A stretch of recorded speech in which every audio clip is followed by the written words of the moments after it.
I was 18 years old when I got married. I belonged to a very conservative family, a Baloch family, where good daughters never say no to their parents. My father wanted me to get married, and all I said was, if that makes you happy, I will say yes. And of course, it was never a happy marriage. Just about after 2 years of getting married, about 9 years ago, I met a car accident. Somehow my husband fell asleep and the car fell in the ditch. He managed to jump out, saved himself. I'm happy for him. But I stayed inside the car and I sustained a lot of injuries. The list is a bit long. Don't get scared. I'm perfectly fine now. Radius ulna of my right arm were fractured. The wrist was fractured. Shoulder bone and collarbone were fractured. My whole rib cage got fractured. And because of the rib cage injury, lungs and liver were badly injured. I couldn't breathe. I lost urinary bowel control. That's why I have to wear the bag wherever I go. But that injury that changed me and my life completely as a person and my perception towards living my life was the spine injury. Many people came to rescue. They gave me CPR. They dragged me out of the car. And while they were dragging me out, I got the complete transection of my spinal cord. Those 2.5 months in the hospital were dreadful. I will not make up stories just to inspire you. I was at the verge of despair. One day, doctor came to me and he said, well, I heard that you wanted to be an artist, but you ended up being a housewife. I have a bad news for you. You won't be able to paint again because your wrist and your arm are so deformed, you won't be able to hold a pen again. And I stayed quiet. Next day, doctor came to me and said, your spine injury is so bad, you won't be able to walk again. I took a deep breath and I said, it's all right. The next day, doctor came to me and said, because of your spine injury and the fixation that you have in your back, you won't be able to give birth to a child again. That day, I was devastated. I still remember, I asked my mother, why me? And that is where I started to question my existence. Why am I even alive? My mother said to me, this too shall pass. God has a greater plan for you. I don't know what it is, but He surely has. And in all that distress and grief, somehow or the other, those words were so magical that they kept me going. I was trying to put that smile on my face all the time, was hiding. It was so hard to hide the pain, which was there. But all I knew was that if I will give up, my mother and my brothers will give up too. I cannot see them crying with me. So what kept me going was, one day I asked my brothers, I know I have a deformed hand, but I'm tired of looking at these white walls in the hospital and wearing these white scrubs. I'm getting tired of this. I want to add more colors to my life. I want to do something. Bring me some colors. Bring me some small canvas. I want to paint. So the very first painting I made was on my deathbed, where I painted for the very first time. It was not just an art piece or just my passion. It was my therapy.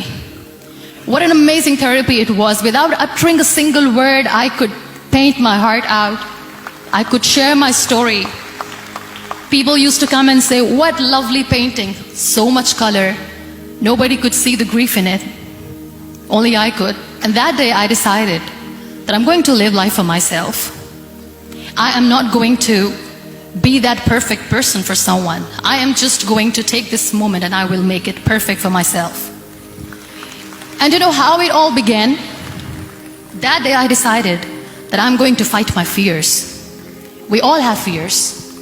Fear of unknown, fear of known, fear of losing people, fear of losing health, money. We want to excel in career, we want to become famous, we want to get money. We are scared all the time. So I wrote down one by one all those fears, and I decided that I'm going to overcome these fears one at a time. You know what was my biggest fear? Divorce. I couldn't stand this word. I was trying to cling on to this person who didn't want me anymore, but I said no. I have to make it work. But the day I decided that this is nothing but my fear, I liberated myself by setting him free. And I made myself emotionally so strong that the day I got the news that he's getting married, I sent him a text that I'm so happy for you and I wish you all the best.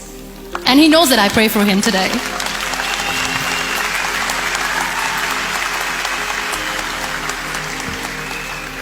My biggest fear, number 2, was I won't be able to be a mother again. And that was quite devastating for me. But then I realized there are so many children in the world, all they want is acceptance. So there is no point of crying, just go and adopt one. And that's what I did.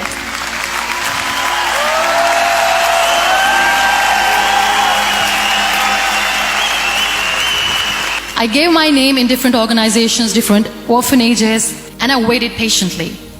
2 years later, I got this call from a very small city in Pakistan. I got a call and they said, "Are you Muniba Mazari?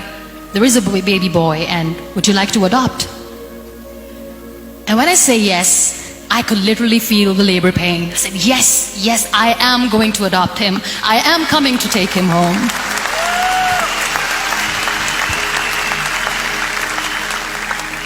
And that day, I was 2 days old, and today he's 6. You know, when you end up being on the wheelchair, what's the most painful thing? That's another fear that people on the wheelchair or the people who are differently abled have in their hearts, but they never share. I'll share that with you. The lack of acceptance. People think that they will not be accepted by the people because we, in the world of perfect people, are imperfects. So I decided that instead of starting an NGO for disability awareness, which I know will not help anyone, I started to appear more in public. I started to paint. I always wanted to. I've done a lot of exhibitions. I'm Pakistan's first wheelchair-bound artist. I've done a lot of modeling campaigns, different campaigns for brands like Tony and Guy. I decided that I'm going to join the national TV of Pakistan as an anchor person. I became the National Goodwill Ambassador for UN Women Pakistan, and now I speak for the rights of women, children. We talk about inclusion, diversity, gender equality, which is a must. I was featured in BBC 100 Women for 2015. I'm one of the Forbes 30 under 30 for 2016. We have this amazing fantasy about life. This is how things should work. This is my plan. It should go as per my plan. If that doesn't happen, we give up. So my dear friends, let me tell you one thing. I never wanted to be on the wheelchair. Never thought of being on the wheelchair. I was always aspiring to do bigger things, but had no idea that for that I have to pay the price to be where I am today. It's a very heavy price.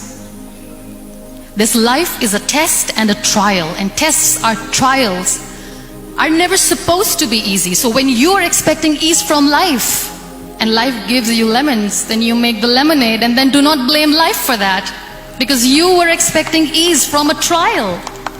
Trials make you a stronger, better person. Life is a trial, and with time you realize that. It is okay to be scared. It is okay to cry. Everything is okay, but giving up should not be an option. They always say that failure is not an option. Failure should be an option, because when you fail, you get up, and then you fail, and then you get up, and that keeps you going. Embrace each and every breath that you are taking. Celebrate your life. Live it. Don't die before your death. Real happiness lies in gratitude. So be grateful, be alive, and live every moment.